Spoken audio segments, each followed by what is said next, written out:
So my little Pisces, she asked me, what's something that you always do every day? I said, well, I always make hot chocolate and then I pray or meditate. And I tried to explain that's the same thing. By the way, did you know that when we sing, we actually activate the same cannabinoid receptors that smoking cannabis triggers? Also, we have special receptors in our brain for getting high, which is another thing altogether. But this is why in Eastern spiritual traditions, they have an emphasis on chanting or mantras. It's not a bad thing. It's not like you're gonna get devils in you if you start chanting. And in Christianity, we call it speaking in tongues. And that's what the King James Version translates it as, speaking in tongues. And actually in the Acts of the Apostles, they're speaking in tongues and everybody accuses them of being drunk. But they're not drunk. They're high on the Spirit. And I can tell you from experience, yes, you can get high from speaking gibberish. And it's not a bad thing. It's actually a really good thing. I think the disconnect is people think that praying is just asking God to do something for you or asking God to give you something. And that could not be the furthest thing from the truth. That's the complete opposite of praying. Praying is the use of gratitude, being grateful for what you already have. So you align yourself with the frequency of God, and then you prepare yourself to receive what's already waiting for you in the spirit world, just waiting for you to align for it. Yeshua puts it this way. He says,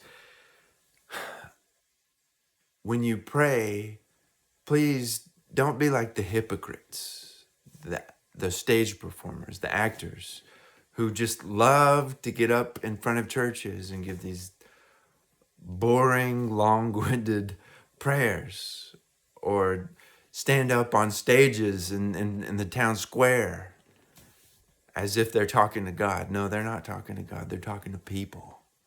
And if they think they're going to get a reward, that's all they're going to get. Just a few people think that they're hot shit because they said a bunch of words. Now, when you pray, you go into a closet and you shut the door. No one can see you except for your spirit parents who live in the unseen world. And when you go into the unseen world, then they can see you there in the unseen world and they can reward you in public. When you pray, you're supposed to pray like this.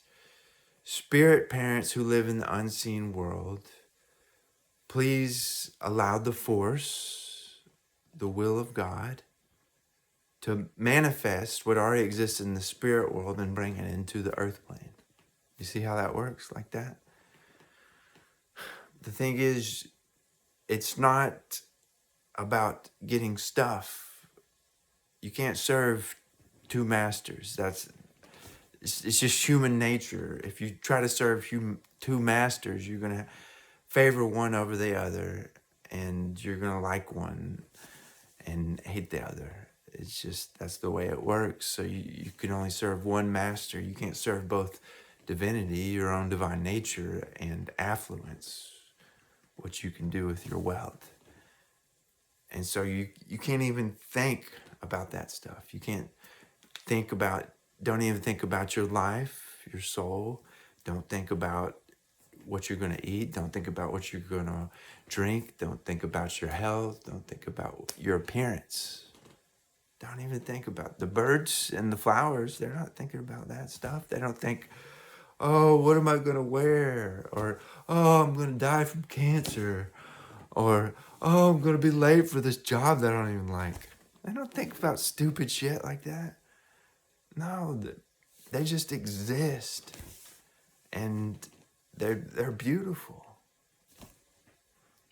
You see, God, cosmic intelligence, already knows the best thing for you. Already knows your life plan, what you need, and And so the best thing you can do is look for what's going on in the spirit world, and then all that stuff is going to fall into your lap once you look into the spirit world first. Don't even worry about tomorrow. You can't control tomorrow. Nobody in the history of the world made themselves more powerful by worrying about stuff. No, they just made themselves sick.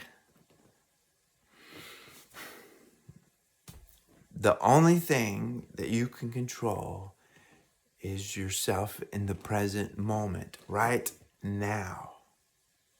And it's called the present because it's a gift. And it's either a gift now, you either get a reward now, or you get a lesson now that gives you a reward later. And when somebody gives you a gift, what do you say?